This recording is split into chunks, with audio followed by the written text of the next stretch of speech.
প্রথম helping hand ছাড়াই যেভাবে সংসারের সব কাজ একা হাতে গুছিয়ে করি, সকাল থেকে রাত পর্যন্ত কি কি করলাম আজকের ভিডিওতে সবকিছুই তোমাদের দেখাবো। গাইস আসসালামু আলাইকুম, welcome my hobby house blog channel. আমি জ্যোতি আজকে আরো একটা নতুন ভিডিও নিয়ে তোমাদের কাছে চলে এসেছি। আশা করি এই ভিডিওটা দেখতে খুব ভালো লাগবে। ভিডিওটা পুরো দেখার জন্য অনুরোধ রইল। বৃষ্টির কারণে ছাদে আসতে পারিনি। আর এখানে দেখো বন্ধুরা, দোপাটি ফুল গাছে অনেকগুলো ফুল ফুটেছে, দেখতে অনেক সুন্দর লাগছে। এদিকে একটা শিম গাছে শিমও রয়েছে, শীত পড়ার আগেই আমার গাছে শিম হয়ে গেছে। সকাল থেকে বেশ একটু রোদ হচ্ছিল, তাই ভাবলাম গাছগুলো একটু ওলট পালট হয়ে গেছে, দেখি একটু যদি ঠিকঠাক করা যায়। প্রতিদিন সকালবেলা ছাদের গাছগুলোকে একটু পরিপাটি করতাম, আর এখন যখন থেকে প্রচন্ড বৃষ্টি হচ্ছে ছাদে আসাই হয় না। আমার ছাদটা দেখো কেমন অগোছলো হয়ে আছে, গুছানোও হয় না।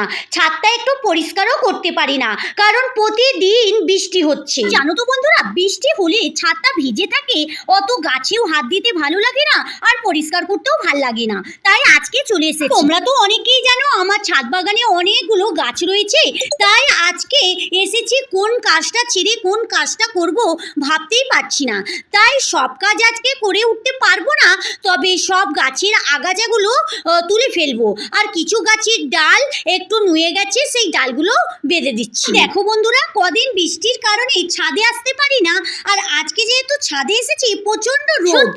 এখন একটা কথা মনে পড়ছে, মানুষের চাহিদার শেষ নেই। যখন বৃষ্টি হয় তখন রোদের আশা করে, আর যখন রোদ হয় তখন একটু ঠান্ডার আশা করে। তো এই পৃথিবীতে মানুষের চাহিদার কোনো দিন শেষ হবে না, যে যত পায় সে আরো চাই। হোক, আমার মনে হচ্ছে একটু বেশি জ্ঞান দিয়ে দিচ্ছি সবাইকে, সবাই এই ব্যাপারটা ভালো করেই জানে। দেখো সবকটা দোপাটি ফুল গাছের আমি আগাছাগুলো ফেলে দিয়েছি, আর প্রত্যেকটা দোপাটি ফুল গাছে লাল কালারের ফুল ফুটেছে।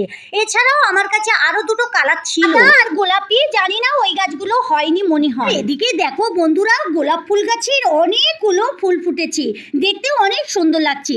আমার তো খুবই ভালো লাগছে। এখানে দেখো একটা থোকা গোলাপ ফুল হয়েছে, আর গোলাপ ফুল গাছের গোড়াতেও অনেক আগাছা, সেগুলো এখন সব পরিষ্কার করে নিচ্ছি। বৃষ্টি হচ্ছে বলে গাছের গোড়াতে আগাছা প্রচুর হয়েছে, নালে এত আগাছা হয় না, খুব কমই হয়। তবে একবার তুলে দিলে কমে তোলা হয়ে গেছে। এবারে নিচে চলে যাব। হাত থেকে নিচে চলে এসেছি, এখন ঘরটাকেও পরিষ্কার করে নেব। এই ঘরটা ওই ঘরটা সব ঘরগুলো খুব ভালো করে প্রতিদিনের মতো আজকেও পরিষ্কার পরিচ্ছন্ন করে নিচ্ছি। তো বন্ধুরা, আমরা যারা হেল্পিং হ্যান্ড ছাড়া কাজ করি, আমরা যদি এইভাবে একটার পরে একটা পার্ট টু পার্ট কাজ গুছিয়ে করি, তাহলে আমাদের কাজটা খুব সহজ হয়ে যাবে, দেখতেও ভালো লাগবে, আর আমাদের সব কাজগুলো একদম পরিপাটি করা থাকবে। যেমন আমার এই রুমটা রাস্তার ধারে রয়েছে, তাই জানালা দিয়ে অনেক ধুলো বালি আমার রুমের মধ্যে ঢোকে, সেগুলো কিন্তু আমার রুমের যে জিনিসপত্রগুলো রয়েছে ওগুলোকে নোংরা করে। এখন চলে এসেছি রান্নাঘরে, আর বন্ধুরা অফ ক্যামেরাতে কিন্তু আজকে একটু মাটন খিচুড়ি করেছি, কারণ প্রতিদিনই তোমাদের তো পার্ট টু পার্ট দেখাই, আজকে আর অত দেখানো হয়নি। আজকে কাজের চাপটা একটু বেশি ছিল, তাই অফ ক্যামেরাতে আমার কিন্তু মাটন খিচুড়ি রান্না হয়ে গেছে। তবে বর্ষা বাদল দিনে যদি একটু খিচুড়ি না হয় তাহলে কি মনটা ভালো লাগবে? এদিকে কিন্তু রোদ ছিল, আর একটু বেলা হতেই কিন্তু বৃষ্টি চলে এসেছে। তাই হাজবেন্ড ছেলে মেয়ে বললো আজকে যেন খিচুড়ি করি। প্রতিদিন তো বিরিয়ানি করা হয়, খিচুড়িও কিন্তু একটু দমে রাখলে ভালো খেতে হয়। আর এখানে খিচুড়িটা হয়েও গেছে, সবাই কিন্তু টেবিলে অপেক্ষা করছি, তাই আমি খিচুড়িটা এখানে একটা বড় জায়গাতে তুলে নিচ্ছি, তারপরে সবাইকে প্লেটে দিয়ে দেব। বন্ধুরা, খিচুড়ি কিন্তু পেঁয়াজ দিয়ে খেতে বেশি ভালো লাগে। ফ্রিজে তবে শশা রয়েছে, সালাদ আর করিনি, কারণ পেঁয়াজ দিয়ে খিচুড়ি সব থেকে বেশি ভালো। এখানে অর্ধেকটা খিচুড়ি তুলে নিয়েছি, আর একটু আমি চাপা দিয়ে রেখে দিচ্ছি, আর এখানে পেঁয়াজটাও কেটে নিয়েছি। আর খিচুড়ির জায়গাটা কিন্তু অনেকটা গরম, কিভাবে নিয়ে যাব তাই ভাবছি। টেবিলে খিচুড়িটা নিয়ে চলেও এসেছি, আর এখানে সবার জন্য আজকে বাসনে খাবারটা দিয়ে দিচ্ছি।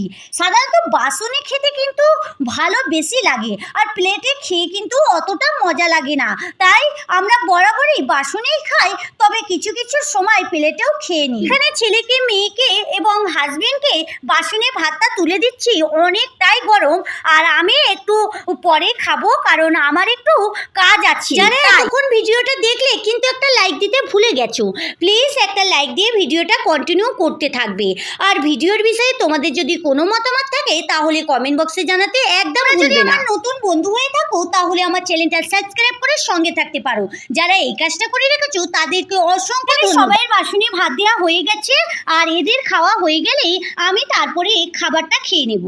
এখন ওই সন্ধ্যে 7টার মতো বাজে, আর এখানে দুটো তাল রয়েছে। আজকে বানাবো তাল ফুরুলি। তালের বড়া বা তাল ফুরুলি বানানোর জন্য এখানে আমি নিয়েছি দুটো পাকা তাল। সাধারণত দুই ধরনের তাল পাওয়া যায়, একটা কালো তাল আর একটা লালচে ধরনের তাল। কালো তালটা একটু মিষ্টি হয়, আর যেটা লাল তাল রয়েছে ওটা একটু তেতো ধরনের হয়। তোমরা যখনই বাজার থেকে তাল কিনবে একটু দেখেই কিনবে। এখন তালের পাল্স বের করার জন্য আমি তালটাকে খুব ভালো করে ধুয়েও নেব, আর উপরের দিকে যে খোসাটা রয়েছে ওটা একটু হাতে ঘুরিয়ে ঘুরিয়ে নরম করে খোসাটা ছাড়িয়ে নিচ্ছি। এখানে খোসাটা ছাড়িয়ে নেওয়া হয়ে গেছে, খুব ভালো করে এটাকে ধুয়ে নেব। তালের মধ্যে অনেক কাদা থাকে। এখানে দেখো বন্ধুরা, তালের গায়ে যে কালো পাতলা আঁশের মতো একটা খোসা থাকে, ওই খোসাটা এইভাবে হাত দিয়ে তুললে খুব সহজেই উঠে যাচ্ছে। আমি কিন্তু এইভাবে আস্তে আস্তে তালের গায়ে যে খোসাগুলো তুলে ফেলবো। তোমরা যারা আমার ভিডিওটা এতক্ষণ দেখছো কিন্তু একটা লাইক দিতে ভুলে গিয়েছো, প্লিজ একটা লাইক দিয়ে ভিডিওটা কন্টিনিউ করতে থাকবে। এখানে দেখো বন্ধুরা, তালের গায়ের যে আঁশটা আমার ছাড়ানো হয়ে গেছে।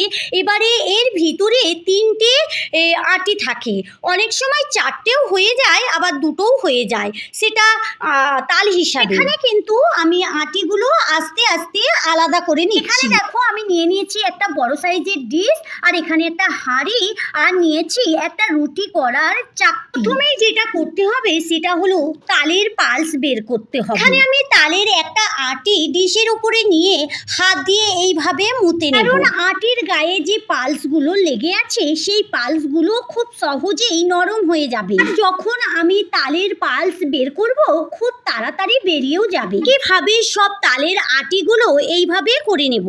এখানে দেখো বন্ধুরা, আমরা যে রুটি করি যেই চাকতি দিয়ে, ওই চাকতি দিয়ে আজকে আমি খুব সহজেই তালের পালসটা বার করে নেব। ভিডিওর শুরুতেই তোমাদের আমি দুটো তাল দেখিয়েছিলাম, আমি কিন্তু আজকে একটা তালেরই ফুলুরি বানাবো, কারণ তালগুলো অনেক বড় বড় ছিল। একটা তাল দিয়েই অনেক পালস বেরিয়েছিল, আর অনেক ফুলুরিও হয়েছিল। তোমরা নিজেরাই দেখতে পাচ্ছ, বেশি ঝামেলা ছাড়াই আমি এইভাবে খুব সহজেই তালের পালস বের করে নিচ্ছি। তোমরা চাইলে এইভাবে একবার ট্রাই করে দেখতে পারো, অনেক সুবিধে হবে, আর অনেক তাড়াতাড়িও তালের পালস বেরিয়ে যাবে।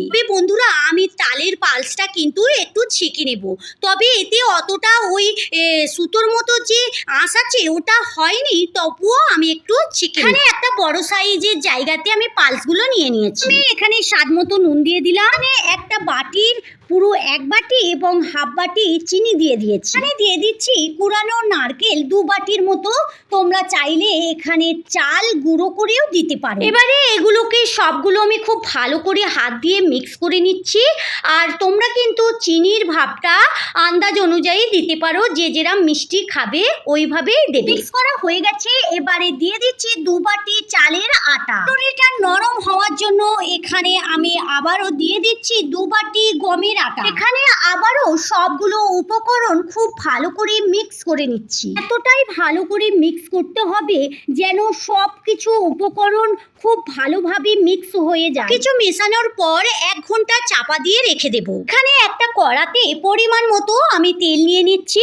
তেলটা একটু গরম হতে দেব, তারপরে ফুলুরিগুলো ভেজে নেব। 1 ঘন্টা পরে আমি এটাকে খুলে নিলাম, আর ফুলুরি ভাজার আগে আরো কিছু উপকরণ দিয়ে দেব। 1 চিমটির মতো দিয়ে দিলাম খাবার সোডা, 2 চামচের মতো দিয়ে দেব পাউডার দুধ। এটাই পাকা কলা দেয়, তবে পাউডার দুধটা দিলে খেতে ভালো লাগবে। কিছু উপকরণ আবারও খুব ভালো করে হাত দিয়ে আমি মিক্স করে নিচ্ছি। এটা কিন্তু আমার তেলটা গরম হয়েও গেছে, কিন্তু মাথায় রাখতে হবে ফুলুরি ভাজার কিছুক্ষণ আগেই পাউডার দুধ এবং খাবার সোডাটা মেশাতে হবে। তালুতে এইভাবে নিয়ে এইভাবে ফুলুরিগুলো আমি করে নিচ্ছি। এখানে দেখো বন্ধুরা, খাবার সোডা দেওয়ার কারণে ফুলুরিগুলো ফুলে একদম বড় বড় হয়ে গেছে এবং তেলের উপরে ভেসে উঠেছে। একদিকে ফুলুরিগুলো একটু ভাজা ভাজা হয়ে যাওয়ার পর অন্যদিকে হাতা দিয়ে উল্টে পাল্টে ভেজে নিতে হবে। যখন প্রথমে ফুলুরিগুলো তেলের ওপরে দিতে হবে তখন কিন্তু চুলোর হিটটা হাই ফ্লেমে রাখতে হবে, তারপরে একটু লো করে নিতে হবে আর লো টু মিডিয়ামেই আস্তে আস্তে ফুলুরিগুলো ভেজে নিতে হবে।